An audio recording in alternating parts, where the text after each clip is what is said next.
Our president has a very well-documented history of attempting to corruptly influence government officials to advance his own personal interest. He called the Republican Secretary of Georgia asking him to find enough votes to overturn the election. He withheld military aid to pressure Zelensky to investigate Joe Biden's son. For these things, he has been impeached. He's been criminally convicted in Georgia, indicted in Georgia, because he uses his power to unjustly influence people. When a president routinely pressures public officials for his own personal benefit, the Department of Justice has to remain independent. This brings me really to you, and I think what has you at the center of so much concern is that you seek to lead the Department of Justice after being the president's personal lawyer. The American people are really entitled to know whether your allegiance to the rule of law is your focus or your allegiance to one man who clearly has an insatiable appetite for revenge, self-enrichment, and the abuse of power. So I want to talk about your record. Under you, the department has prosecuted people that have caught folks on both sides of the political aisle by surprise. Jim Comey, Letitia James, my colleague Adam Schiff, Federal Reserve Governor Lisa Cook. This casts a shadow over your ideas, any ideas of independence. You directed the arrest of Mayor Ras Baraka of my city of Newark. You weren't at Delaney Hall on May 9th, 2025 when he was arrested, but yes or no, did you have a conversation with Special Agent in Charge Ricky Patel ordering him to arrest Mayor Baraka? I had a conversation. I didn't order him to arrest. I authorized the arrest, which is my job. So you were not there, and we have body camera footage of him then moving and saying, "We are arresting the mayor right now per," this is his quote, "the Deputy Attorney General of the United States." I want to put that into the record, your comments there. And the district court, assessing all of your conduct. What happens when a nominee for one of the most powerful law enforcement positions in America is accused of putting loyalty to a president above loyalty to the Constitution? That is exactly what unfolded during this explosive Senate hearing. Questions about political influence, the Department of Justice, the Epstein investigation, Ghislaine Maxwell, and ethics all collided in a heated exchange that quickly became one of the most talked about moments of the hearing. Stay until the end because the senator's closing remarks delivered one final, powerful argument against the nomination. Allegiance to Donald Trump over the rule of law. I met yesterday with Epstein survivors. Some of them are here in the room today. Congress, in a bipartisan fashion, passed the Epstein Files Transparency Act because the American people were demanding justice. Yet you failed to abide by that law and release the files by the deadline established by the law.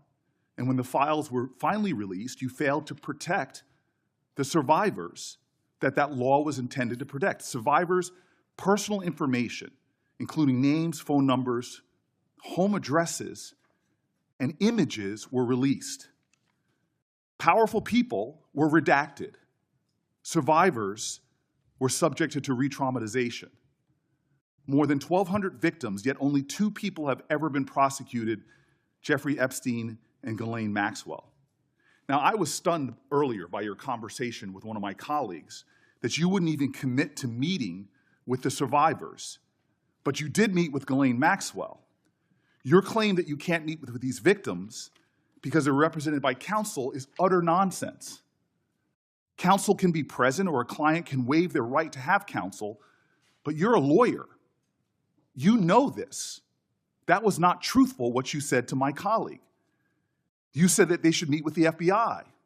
All of these women have reported their crimes decades ago, but yet you won't meet with them.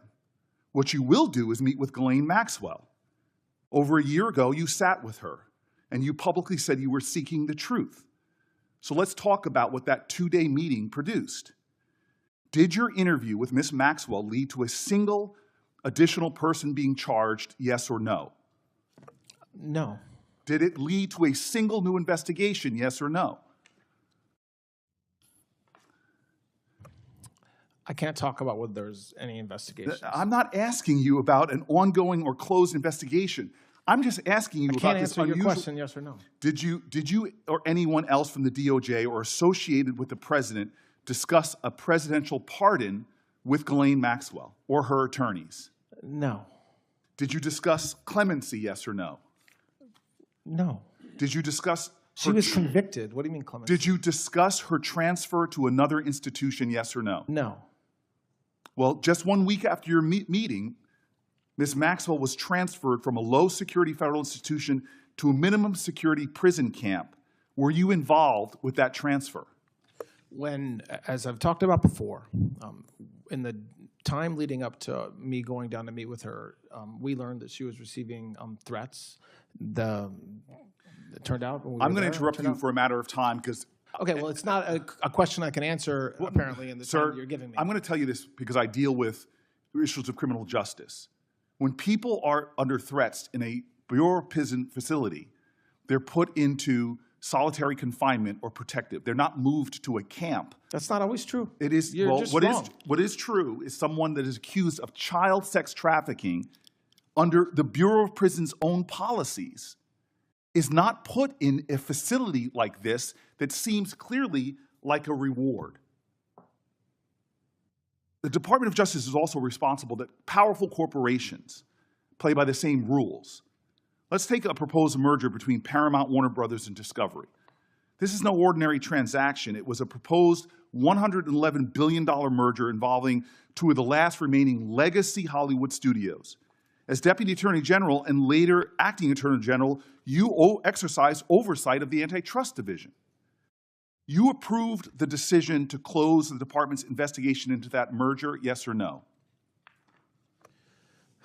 I was part of the decision. I Yes, don't know you were whether- involved in that. You That don't is a even yes. let me answer, man. Did That's the incredible. career attorneys The who answer to- investigated that deal recommend closing that investigation? I didn't have a conversation with the career, but as I was saying I didn't earlier, ask you I that. was- I asked you, did the career attorneys who investigated the deal recommend closing the I investigation? have no idea what they You were in charge of that department, yet you have no idea. Well, I this didn't is, say I had no idea. It's no idea about the question you asked, about what the career attorney's view was. you do not know what the career attorney's view was. I'm not sure what the view was with respect to closing it or not closing it. Let me tell you why ethics laws that bind you about the appearance of impropriety are so damning in this case. On the same day that Paramount shareholders voted to approve the merger, David Ellison, the head of the acquiring company, hosted a dinner that you attended honoring the President of the United States. While you were at that dinner, the DOJ was still investigating a merger. Did you speak with Mr. Ellison on that evening? No.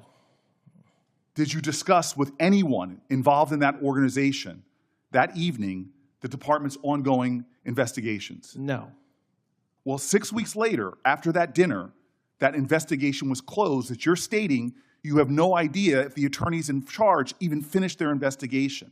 That's not what I said. What did you say? You asked me a question about whether the attorneys recommended that the investigation be closed, and I said I wasn't sure. That's different than what you just threw back at me. Do you believe that that creates an appearance of impropriety that you were at a dinner? No. Okay. The Justice Department ethics rules are very clear about avoiding the appearance of impropriety. In a case like this, I don't think that's appearance of impropriety. I think that's improper. That the connected and the powerful are getting a chance to rub shoulders. It would seem appropriate that you avoid those kind of appearances and dinners like that. Every appearance or dinner or speech that I give are cleared by ethics officials. So your attendance at that dinner was cleared by ethics officials? Everything that I do. I didn't ask you everything you do. Was your appearance at that dinner You cleared? can ask the questions, but you cannot control my answers. I'm under oath, and I can answer the questions. I choose to answer them. Were you So what I will tell approved you is when I do yes things or no? outside, Were you approved when by I do ethics things to- outside of the department, whether it's a speech, whether it's a dinner, whether it's an event, they are approved by ethics officials. You did not answer whether that attendance was approved. Every time I go out, it's approved. Yes. You know, Lincoln, it was said about him that if you want to see the true character of a man, don't view him in adversity, give him power. I believe you've had a lot of power. And so we don't have to speculate. about what has been revealed with your time in that office. We don't need to worry about what kind of attorney general. You've already had that power. This isn't a job interview like usually. You've sat before this committee before. You've made promises time and time again before. You got the job, actually, to be the number 2 and the acting director. So this isn't a confirmation hearing. This is more of a performance review. Don't forget to like, comment, and hit the subscribers button for more political and controversial showdowns.